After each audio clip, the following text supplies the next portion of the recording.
Assalamualaikum warahmatullahi wabarakatuh. Alhamdulillahirrabbilalamin. Puji syukur kita panjatkan kehadirat Allah Subhanahu wa Ta'ala yang telah memberikan kita segala rahmat serta karunia-Nya sehingga kita bisa berada dalam naungan inayah dan kasih sayang dari Allah Subhanahu wa Ta'ala. Salawat dan salam kita aturkan kepada junjungan Nabi besar Muhammad sallallahu alaihi wasallam yang telah mengantarkan kita dari alam jahiliyah ke alam yang terang benderang.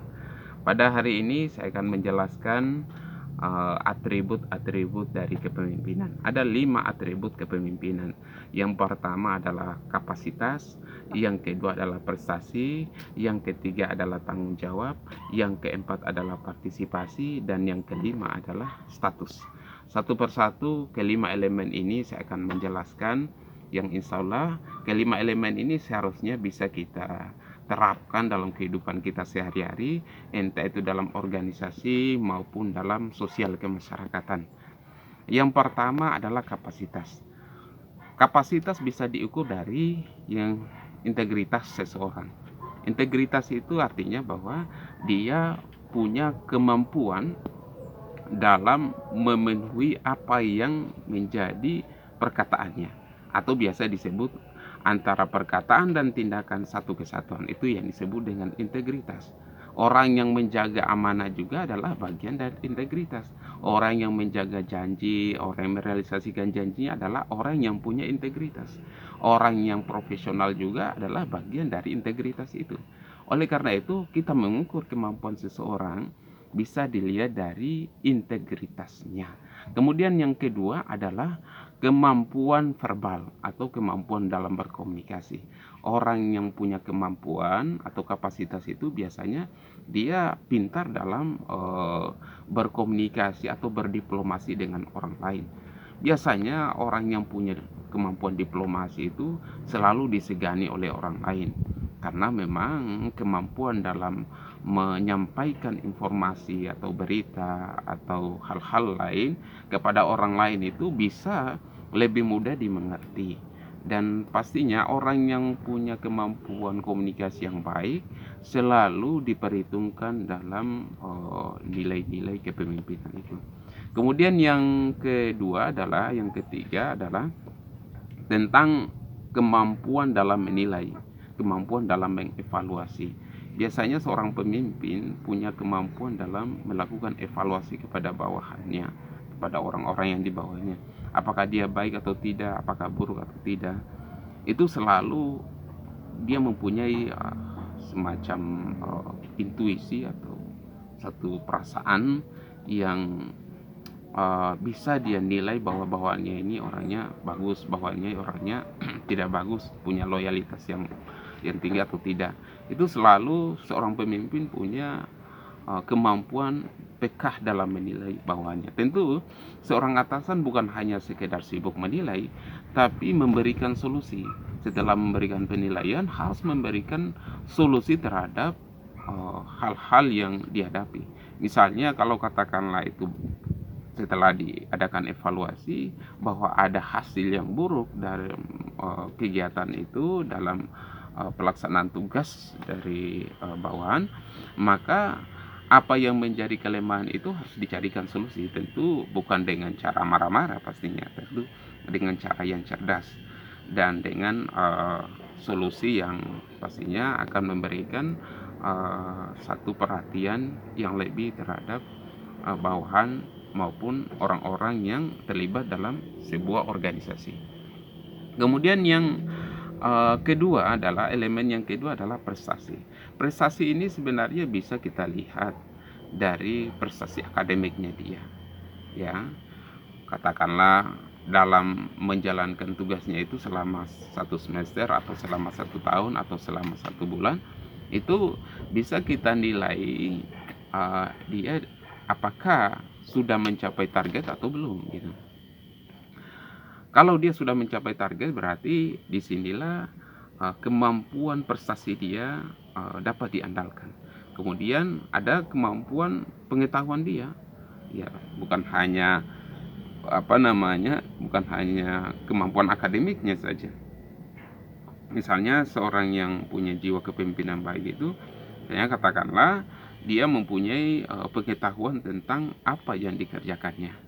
Misalnya dia adalah seorang pemimpin dalam perusahaan roti misalnya, ya minimal tidak dia harus tahu proses pembuatan roti, dia harus punya pengalaman, punya referensi bagaimana pembuatan roti yang bagus, yang enak, yang lezat untuk dikonsumsi pastinya.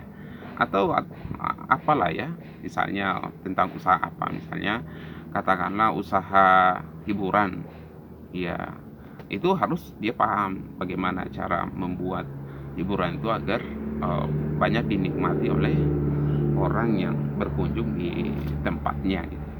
Atau usaha-usaha lain misalnya ya, usaha baju, usaha dan lain sebagainya gitu. Inilah yang sangat penting dalam prestasi, bukan hanya pada segi akademiknya atau nilai rapor-rapor atau nilai IPK-nya, tapi yang paling penting di sini adalah kemampuan dia dalam mengetahui hal-hal yang ada di lapangan pastinya. Kemudian yang ketiga adalah tanggung jawab. Tanggung jawab ini sangat penting sekali. Seorang atasan harus punya nilai tanggung jawab yang baik. Kadangkala ada bawahan yang salah menjalankan tugasnya, tetapi atasan selalu menyalahkan bawahannya itu, sehingga ada kesan dari bawahan bahwa atasan kurang bertanggung jawab dengan apa yang menjadi tugasnya. Seharusnya seorang atasan harus bisa melindungi bawahannya itu gitu. Ya tentu dalam koridor atau dalam konteks yang wajar pastinya. Tapi kalau misalnya bawahan melakukan tindakan kriminal, itu pastinya tidak bisa dibela.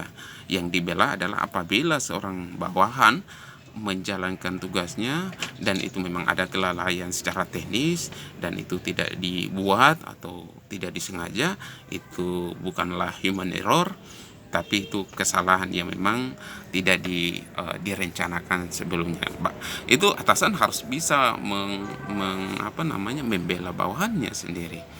Kemudian tanggung jawab juga itu dapat dilihat dari rasa percaya diri seorang atasan.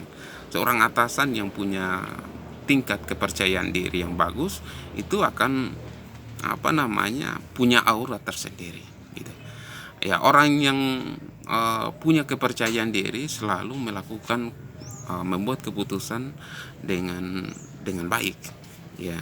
Bahkan setiap langkah gerak dan maupun komunikasi yang dia lakukan itu, kalau dia punya kemampuan percaya diri yang bagus, maka di situ kemampuannya akan keluar sampai 100% bahkan.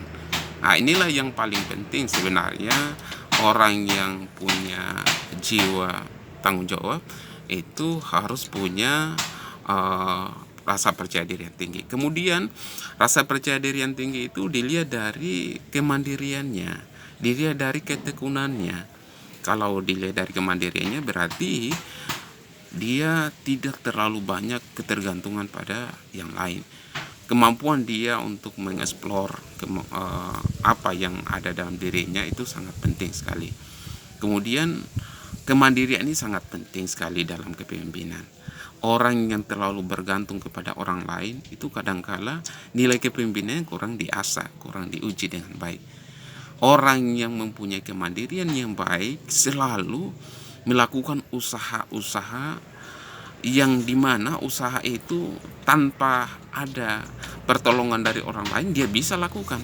Ya memang kalau kita melihat manusia itu ada yang manusia dalam konteks secara pribadi, ada konteks secara sosial. Konteks secara pribadi manusia bisa memenuhi kebutuhannya secara pribadi tanpa ada bantuan yang lain. Ya misalnya katakanlah kita bisa menanam padi gitu. Tanpa bantuan orang lain bisa kita menanam ya. Tapi ada konteks-konteks yang lain, misalnya katakanlah kita sebagai makhluk sosial kita bisa melakukan penyeberangan dari daerah satu ke daerah yang lain. Kita butuh alat penyeberangan, dan alat penyeberangan itu harus butuh insinyur, butuh nakoda kapal. Katakanlah misalnya kalau di pelayaran ya. Tapi kalau misalnya di darat ya minimal kita butuh supir, kita butuh mobil dan lain sebagainya.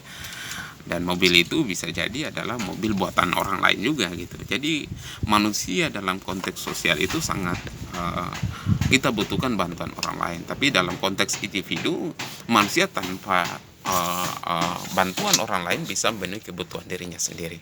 Kemudian yang keempat adalah tentang partisipasi. Partisipasi ini adalah kemampuan seseorang untuk ikut serta dalam setiap kegiatan. Kemampuan seseorang untuk ikut serta dalam proses pengambilan keputusan. Kemampuan setiap orang untuk mengambil bagian dalam mencapai tujuan organisasi.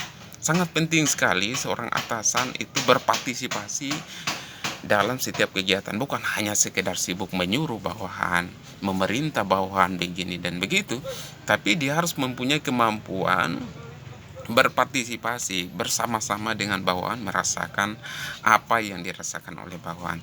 Kadangkala seorang atasan itu sibuk menyuruh bawahan, tetapi ya dia sendiri tidak tahu menahu tentang apa yang menjadi kondisi di lapangan, ya sehingga bawahan kadangkala frustasi juga menghadapi seorang manajer atau bos yang seperti itu. Ya oleh karena itu menjadi seorang pemimpin yang baik itu harus bisa berpartisipasi, harus bisa menyatu dengan bawahannya sendiri. Kemudian selanjutnya adalah tentang status. Status di sini banyak sekali. Bisa itu adalah status pendidikan, bisa itu adalah pengalamannya dia, bisa itu adalah status dalam hal ekonomi. Itu bisa menentukan strata seseorang menjadi seorang pemimpin. Katakanlah orang yang punya pendidikan tinggi selalu itu dikedepankan dalam setiap hal, ya.